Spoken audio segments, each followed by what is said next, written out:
Assalamualaikum warahmatullahi wabarakatuh.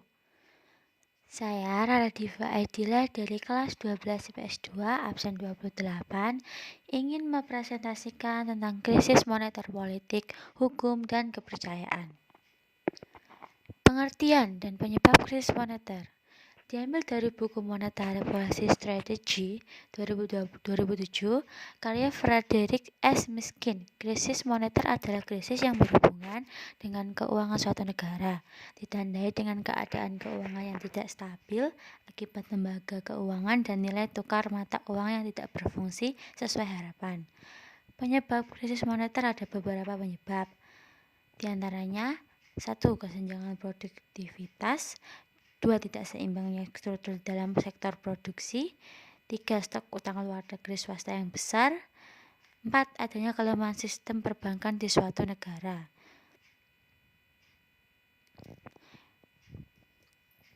Krisis ada beberapa krisis. Mari kita bahas krisis politik terlebih dahulu. Krisis politik yang terjadi pada tahun 1998 merupakan puncak dari berbagai kebijakan politik pemerintahan Orde Baru. Berbagai kebijakan politik yang dikeluarkan pemerintahan Orde Baru selalu dengan alasan dalam kerangka pelaksanaan demokrasi Pancasila. Namun, yang sebenarnya terjadi adalah dalam rangka mempertahankan kekuasaan Presiden Soeharto dan kroni-kroninya, artinya demokrasi yang dilaksanakan pemerintahan Orde Baru bukan demokrasi yang semestinya, melainkan demokrasi yang rekayasa. Dengan demikian, yang terjadi bukan demokrasi yang berarti dari, oleh, dan untuk rakyat, melainkan demokrasi yang berarti dari, oleh, dan untuk penguasa. Pada masa Orde Baru, kehidupan politik sangat represif, yaitu adanya tekanan yang kuat dari pemerintahan terhadap pihak oposisi atau orang yang berpikir kritis.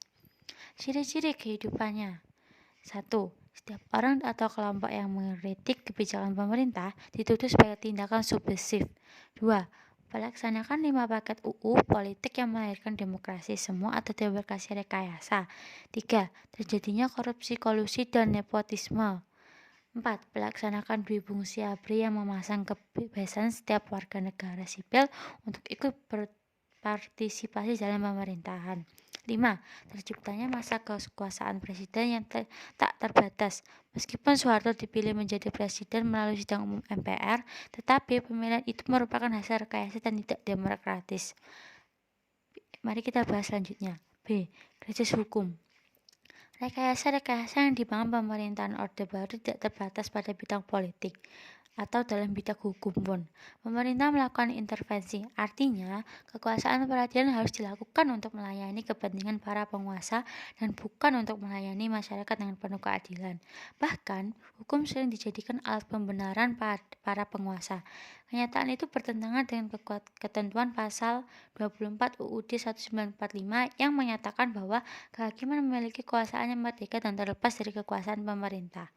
Contoh krisis hukum yang pernah terjadi di Indonesia, seperti 1. Seorang nenek yang mencuri 3 buah kakao mengalami proses hukum yang berkepanjangan, di mana seharusnya masalah tersebut dapat diselesaikan dengan hati nurani dan para penegak hukum. Berikut contoh-contoh lainnya bisa di-pause untuk kalau ingin membaca. Mari kita bahas selanjutnya, krisis kepercayaan. Krisis multidimensional yang melanda bangsa Indonesia telah mengurangi kepercayaan masyarakat terhadap kepemimpinan Presiden Soeharto. Ketidakmampuan pemerintah dalam membangun kehidupan politik yang demokratis, menegakkan pelaksanaan hukum dan sistem peradilan, dan pelaksanaan pembangunan ekonomi yang berpihak kepada rakyat banyak telah melahirkan krisis kepercayaan. Kronologi peristiwa reformasi secara garis besar. Saya akan baca 2 saja. Jika ada yang ingin membaca, silakan di-pause. 1. Sidang Umum MPR Maret 1998 memilih Soeharto dan B.J. Habibie sebagai Presiden dan Wakil Presiden RI untuk masa jabatan 1998 sampai 2003. Presiden Soeharto membentuk dan melantik Kabinet Pembangunan pada bulan Mei 1998, para mahasiswa dari berbagai daerah mulai bergerak menggelar demonstrasi dan aksi keprihatinan yang menuntut penurunan harga barang-barang kebutuhan, penghapusan KKN, dan mundurnya Soeharto dari kursi kepresidenan.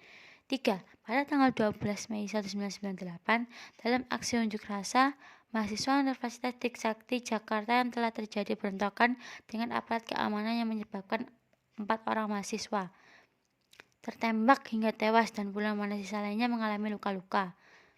Tanggal 13 sampai 14 Mei 1998 di Jakarta dan di sekitarnya terjadi kerusuhan massal dan penjarahan sehingga kegiatan masyarakat mengalami kelumpuhan.